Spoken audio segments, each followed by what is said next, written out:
When is a farm in Australia not an Australian farm? They don't want Chinese cotton anymore. They want sustainable Australian cotton. Hugo Boss, Lacoste, Marni, Ralph Lauren. But at the end of the day, when they come over here, they still want to do it like they did back home.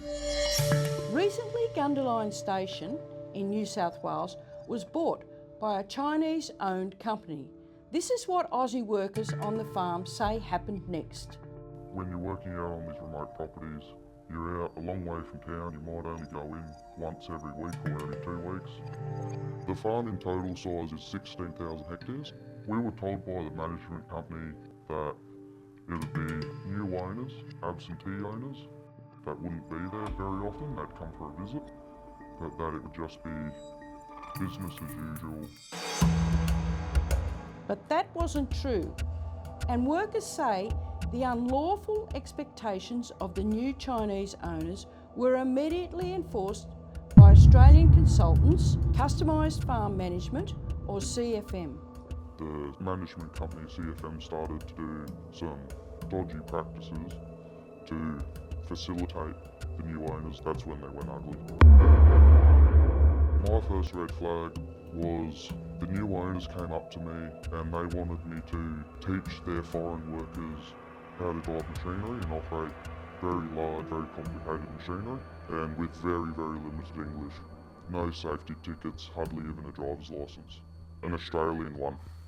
We knew that eventually someone will get hurt.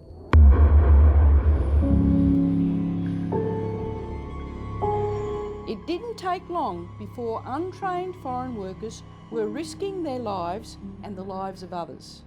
A Chinese employee was driving a heavy excavator across site, around the yards, around the sheds, and he's driven it under some power lines with the bucket still up in the air, and he nearly hit it by probably less than a metre. Everybody on site's jumping up and down, telling him, yelling at him, stop the machine. He's going to hit a power line. But we were waving at him, he couldn't understand. I know he didn't have an Australian driver's licence because we asked him for one of them. Because as an Australian on the farm, we're not allowed to operate any of the machinery without a driver's licence ourselves. Unlicensed workers are also encouraged to drive on Australian roads.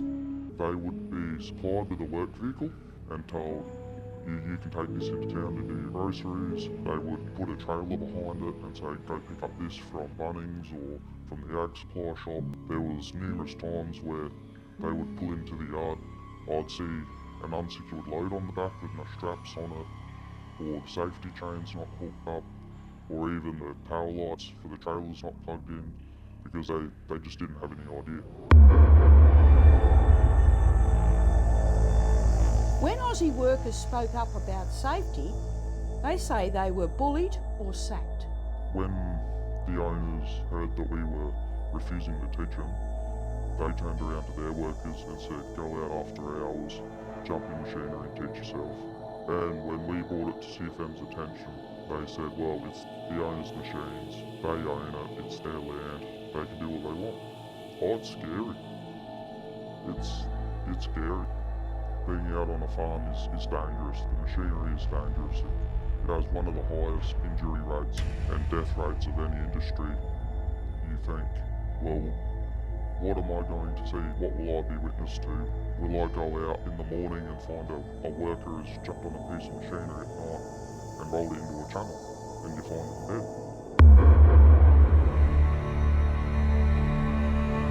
Aussie workers say they've also been forced to illegally cover up a massive fuel spill.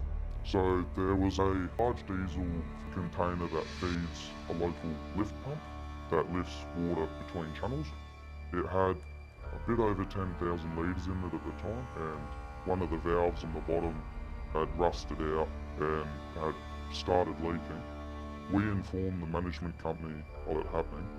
Then one of the workers was told to dig a small channel to drain it into one of the water channels, causing mass fish die off. You've got frogs and bird life and everything surrounding the channel, and then that water was then pumped back into the dam and over the paddocks. Anytime you get a chemical spill or a fuel spill, there's proper procedures you have to follow. You have to properly try and catch as much of it as you can and report it to the authorities, but none of that has happened with this. At the end, it just comes down to their bottom line.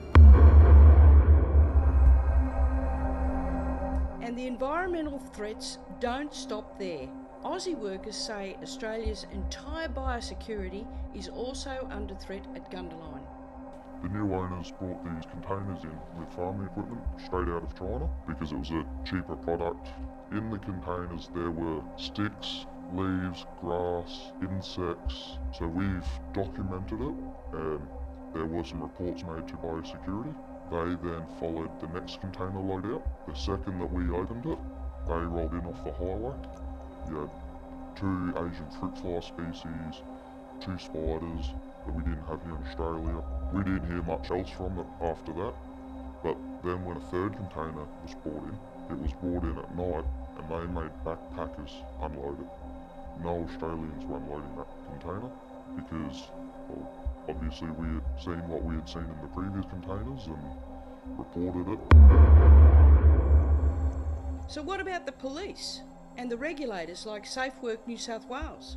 Well, the Aussie workers say they were instructed to deliberately mislead anyone who came onto the property to conduct an inspection.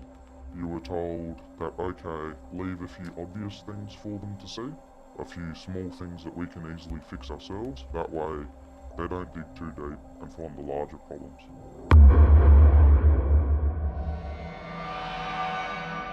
The Aussie workers say some staff were sacked and then paid hush money.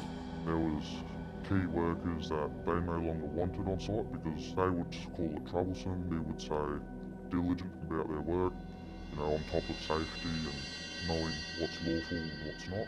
When they got rid of those persons, they were offered cash backhands to just leave silently, leave quietly, not to kick up a fuss, not to go talk to people.